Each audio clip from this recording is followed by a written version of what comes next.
आपको 90 के दशक में उभरते हुए स्टार अविनाश धावरकर तो याद ही होंगे। क्या आपको पता है कि इस स्टार की बीवी ने इनकी ज़िंदगी तबाह कर दी थी। उनको हिंदी सिनेमा का हिट करियर छोड़ के विदेश तक भागना पड़ गया था। उनके इंजीनियर से स्टार बनने तक का सफ़र आपको बताएंगे और उनकी ज़िंदगी कैसे बर्बाद हुई हम ये भी आपको इस वीडियो में बताएंगे।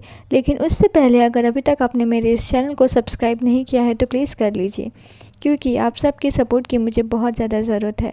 सो प्लीज़ मुझे जितना हो सके उतना सपोर्ट कीजिए। वैसे तो 90 के दशक में बहुत सारे स्टार्स उभर रहे थे, लेकिन अविनाश जो कि एक ऐसे स्टार थे कि बहुत ही कम समय में ये काफ़ी ज़्यादा ऊंचाइयां छू रहे थे। आपको बता दें कि अविनाश एक इंजीनियर थे, तो आपके दिमाग में ये सवाल ज़रूर आ रहा होगा कि एक इंजीनियर बॉलीवुड तक कैसे पहुंच गया। 2 नवंबर 1968 के दिन मुंबई में जन्मे थे अविनाश। वैसे कम ही लोगों को उनका असली नाम पता होगा। जी हाँ, अविनाश का असली नाम राकेश था। तो आपके दिमाग में ये सवाल ज़रूर उठ रहा होगा कि अविनाश कैसे बन गए, इनका असली नाम तो राकेश था। तो इसका भी जवाब आपको इस वीडियो में मिलेगा। पहले हम ये जानते हैं कि अविनाश फिल्मों में कैसे आए। अविनाश का दूर दूर तक फिल्मी जगत से कोई भी नाता नहीं था।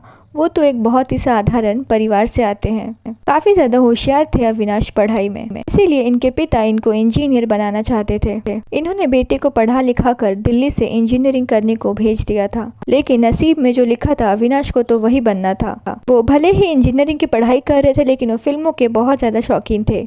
बलराज साहनी और संजीव कुमार की एक्टिंग के ये मुरीद हुआ करते थे। अमिताभ की डॉन जैसी फिल्में देखने तो बार बार ये सिनेमा हॉल पहुंच जाते थे और बार बार इन्हीं मूवीज़ को देखते रहते थे और वहीं से ठान लिया कि अब तो मुझे हीरो ही बनना है। इंजीनियरिंग पूरी करके जब ये अपने घर पहुंचे तो अपने दिल की जो ख्वाहिश है वो बता दी और इनके पिता एकदम ही हैरान हो गए कि बेटा ये क्या बोल रहा है। बहुत ही पिताजी ने इनको समझाया, इनके रिश्तेदार भी आए इनको समझाने के लिए, लेकिन ये अपनी ज़िद पे अड़े रहे और इन्होंने ये कह दिया कि मुझे इंजीनियरिंग कर तो ली मैंने, लेकिन मैं बनूंगा नहीं इंजीनियर, क्योंकि मुझे हीरो बनना है। ऐसा अविनाश ने साफ साफ अपने घर वालों को कह दिया। बेटे की ज़िद के आगे पिता ने हार मान ली और मंजूरी भी दे दी। आपको पता है कि फिल्मों में जाने के लिए कितना स्ट्रगल रखता है, और इसी तरीके से अविनाश का भी स्ट्रगल शुरू हुआ और उसी समय पे अक्षय कुमार भी स्ट्रगल कर रहे थे। अक्षय कुमार और अविनाश एक ही रूम में लोखंडवाला में रहने लगे और काफ़ी ज़्यादा अच्छे दोस्त बन गए एक दूसरे के, और दोनों साथ में ही डांस सीखा करते थे। अविनाश हैंडसम तो थे ही, उन्होंने अपना एक वीडियो शूट कराया और प्रोड्यूसर और डायरेक्टर के आगे पीछे घूमने लगे। किस्मत ने भी साथ दे दिया और एक प्रोड्यूसर ने इनको अपनी एक फिल्म में साइन कर लिया। इसी कारणवश इन्होंने सिनेमा में कदम तो रखा, लेकिन मूवी जो है वो इतनी ज़्यादा हिट नहीं हुई। लेकिन इसी बीच उनकी किस्मत ने साथ दे दिया। डायरेक्टर DM राव धर्मेंद्र और जितेंद्र के साथ एक मूवी बना रहे थे। मूवी का नाम था इंसाफ की पुकार। उनको मूवी में मनोहर नाम के किरदार के लिए एक एक्टर की ज़रूरत थी। उनको अविनाश पसंद आ गया और ये रोल अविनाश को मिल गया। फिर धीरे धीरे इनको मूवीज़ मिलती रही, लेकिन फिर एक मूवी आई मिलन की रात। ये मूवी ने कोहराम मचा दिया। इस मूवी के गीत ने तो लोगों को पागल सा कर दिया। हर कोई इस मूवी का बस दीवाना हो गया। इस मूवी के सॉन्ग्स ने तो सारे के सारे रिकॉर्ड तोड़ दिए। लोगों को ये मूवी जितनी पसंद आती थी उससे भी ज़्यादा इस मूवी के गाने पसंद आते थे।